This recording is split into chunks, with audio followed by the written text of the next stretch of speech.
If projects are developed right, PSP could happen. We have talked about examples. There have been severe reluctance from the existing ports which have demonstrated traffic in dirty cargo to move the cargo to other ports because there's an element of interest as an operator. There's a classic case of a question of landlord versus operator and where you compete with another port for traffic. Now projects with a strong PSP potential, if a project has a strong PSP potential, meaning it has a strong traffic and strong profits, strong element of profit element there, increasingly there's a tendency to do the projects in-house rather than through PSP. And again, a classic conflict between landlords.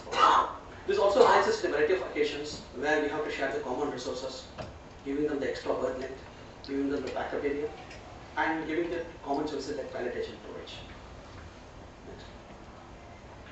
If you were to summarize all the issues, there is a severe conflict of interest and objectives. If you are a landlord versus operator, we also have an issue on the skill sets. Now, one of the suggestions would be to how to delink the conflicts of interest. Is there merit? No, we are not reinventing the wheel because basically the government of India has already pronounced very clearly in the policy documents that we need to move to the landlord platform from the service delivery model today. The question before us is that how do we translate this strategic and policy intent? We do agree with this policy decision because there have been innumerable examples which is up. Now, how do we translate this policy intent and strategic intent into action? Is there a miss between the cup and the lip? And how do we look at skill sets of the public port authorities in the revised institutional format to rise up to the occasion, and rise up to the occasion in what form? And clearly, connectivity is becoming a key issue. Next issue is do public port authorities have a mandate issue in dealing with connectivity issue, and do they have the issue of awareness also? Now let's take one issue. The first, how do you relate port authorities from service delivery mandate them with landlord function? Now landlord function, we understand, when you review internationally, landlord function does not happen by default. A landlord, in fact, landlord function is one of the going to be very challenging. It's a careful, delicate balance between your role as a landlord and a commercial interest of the port. If you want to sort of disintegrate the whole landlord function and see the functions, there's a question of port marketing. We have to market the port as a location rather than promoting public sector terminal or private sector terminal. Now, you have abundant examples in the international sphere, whether it is Johor, Malaysian ports, or let's say ports in Singapore. How do you do that? And then the large issue of the property management. The ports have a large amount of property. The project development decisions, what we are talking about, as a landlord, one of our essential functions to develop the projects and offer them, choose those projects which are PSP based to the private sector, and those projects which can't go to the private sector for reasons of larger economic gains to be taken in-house. And there are sort of capabilities and decisions to occur there. And there's also a PSP management process. It's one thing to say that we have a PSP framework. The next one is a process. Are we sufficiently equipped to handle the bidding process today? What about the project structuring?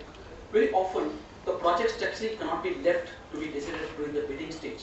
A lot of homework has to be done even before you offer the projects, in terms of looking at the project from the total sense, rather than leaving it to the discretion of the bidding stage.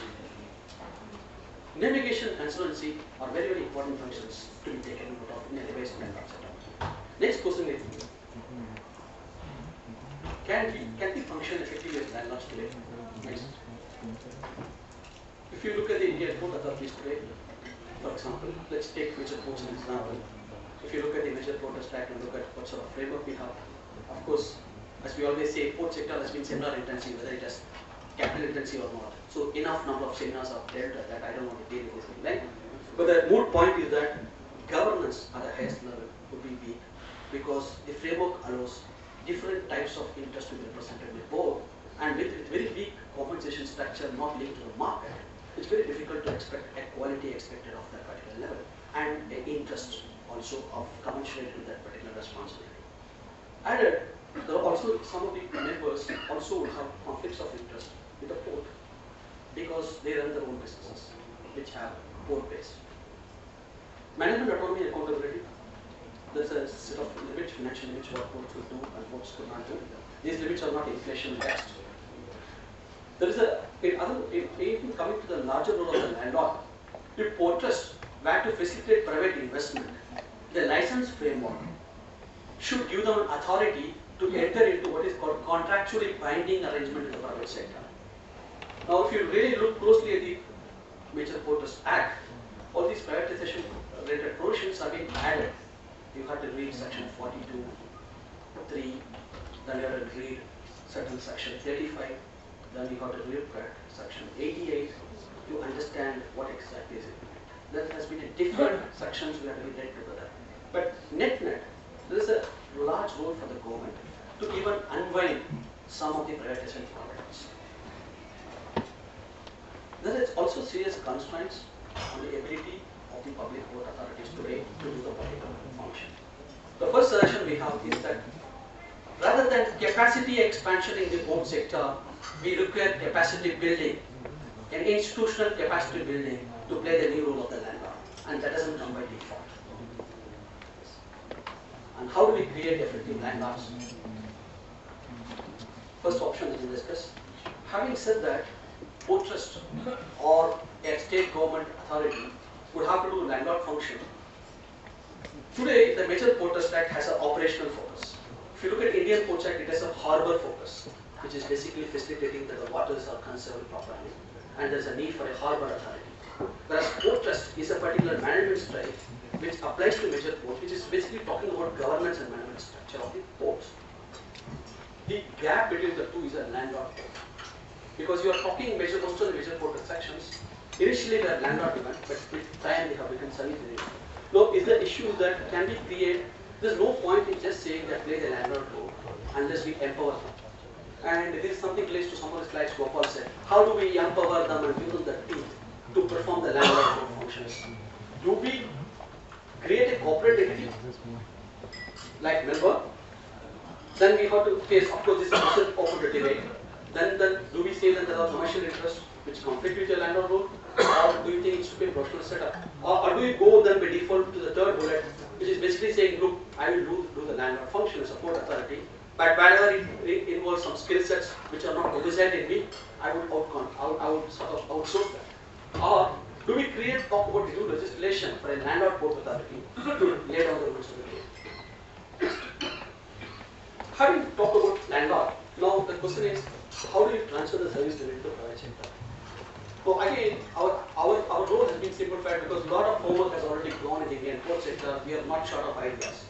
Now we believe that our role is to put an enabling framework to convert some of these intents into action. While we do not intend to discuss the pros and cons, but let's go through both options. When it says service delivery, there are two options.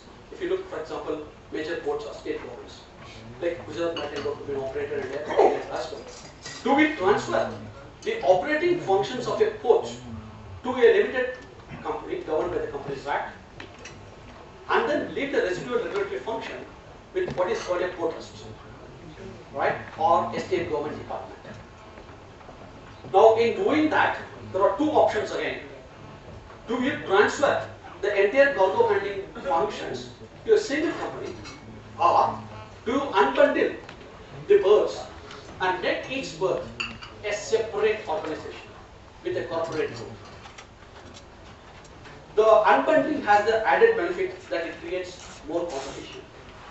But we are clearly coming very around to the view, a corporatization without a strategic investor there does not make any sense. Otherwise, it will be old wine and we bought it.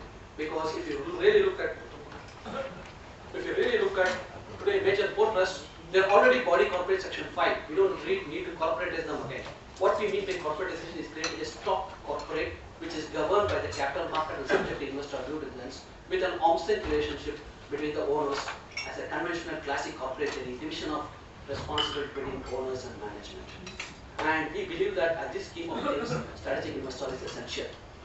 Next is the BOT.